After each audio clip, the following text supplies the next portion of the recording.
जैसे-जैसे up trend आता है, तो जो नंबर ऑफ ट्रांज़ैक्शंस हैं, वो बढ़ जाती हैं। जैसे अगर आज एक्स नंबर ऑफ ट्रांज़ैक्शंस हैं बिटकॉइन के नेटवर्क के ऊपर, तो अगर कल को प्राइस बढ़ना शुरू होता है, तो वो नंबर ऑफ ट्रांज़ैक्शंस बढ़ के माइट बी 2x हो जाए या x प्लस समथिंग हो जाए, राइट?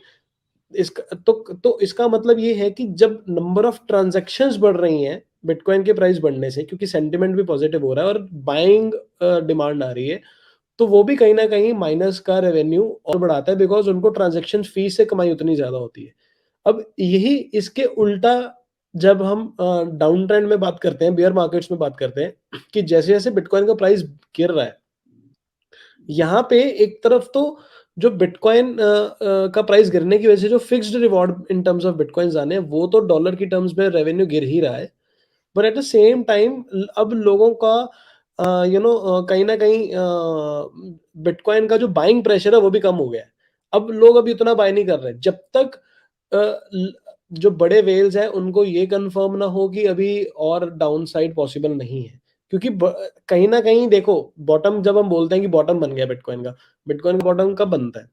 जब सारे कन्विंस हो जाते हैं कि अब इससे नीचे बिटकॉइन का प्राइस नहीं जा सकता, ठीक है? और उसमें एक बहुत इंपॉर्टेंट फैक्टर होता है, वो होता है कि नहीं, जहाँ मैं पे आप बिटकॉइन अगर आप 1 मिनट, ये वाला हाँ, पॉइंट मुझे एक बार कंप्लीट करने दो।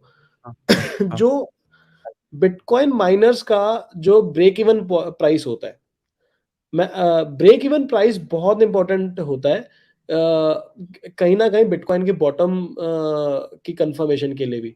हाँ, ये हो सकता है कि फॉर सम टाइम जो बिटकॉइन का प्राइस है अपने माइनस के ब्रेक इवन प्राइस से थोड़ा नीचे जा सकता है। इसका मतलब ये है कि अगर माइनर ऑपरेट कर रहा है, तो उसको 100% लॉस, आई मीन उसको प्रॉपरली लॉस होगा। अब उसकी प्रॉफिटेबिलिटी बिल्कुल ज़ीरो हो गई। ब्रेक इवन जो उस जहाँ पे बिल्कुल शत प्रतिशत अगर वो बिटकॉइन बेचे, उतना ही उसको खर्चा निकलेगा। उससे भी अगर उससे नीचे चला गया है, तो उसको लॉस बोलते हैं। तो हम ये बोल सकते हैं कि ब्रेक इवन प्राइस मुझे लगता है कि समवेयर अराउंड $10,000 है आज की डेट में बिटकॉइन का। तो अगर उससे नीचे जाएगा, तो एकदम से माइनस काफ़ी ज़्यादा कैपिटुलेट होंगे, काफ़ी ज़्यादा। और ये रीज़न बनेगा कि शायद मार्केट में बाइंग आएगी एकदम से। ये हिस्टोरिकली देखा गया है। तो इस वजह से भी कहीं न कहीं हमें वो फैक्टर देखना होता है कि बिटकॉइन का जो एवरेज ब्रेक इवन प्राइस है, वो कहाँ पे है और उससे नीचे अगर वो जाता है, उसका प्राइस, तो उस टाइम पे कैसे नेटवर्क डिफ़िकल्टी एडजस्ट करेगा, कैसे उसकी सिक्योरिटी मेजर्स होंगे। तो अगर तो वो ज़्यादा देर नीचे रहता है, तो ये नेटवर्क के लिए अच्छा नहीं है। अभी तक हिस्टोरिकली ऐसा देखने को हमें नहीं मिला है, क्योंकि जब भी वो नीचे गया है, वहाँ पे बाइंग प्रेशर बहुत आता है और जब-जब वो वहाँ पे बाइंग प्रेशर आता है, तो बिटकॉइन ऑटोमैटिकली जो है आई थिंक अपने सर्वाइवल मोड के लिए निकल पड़ता है आगे।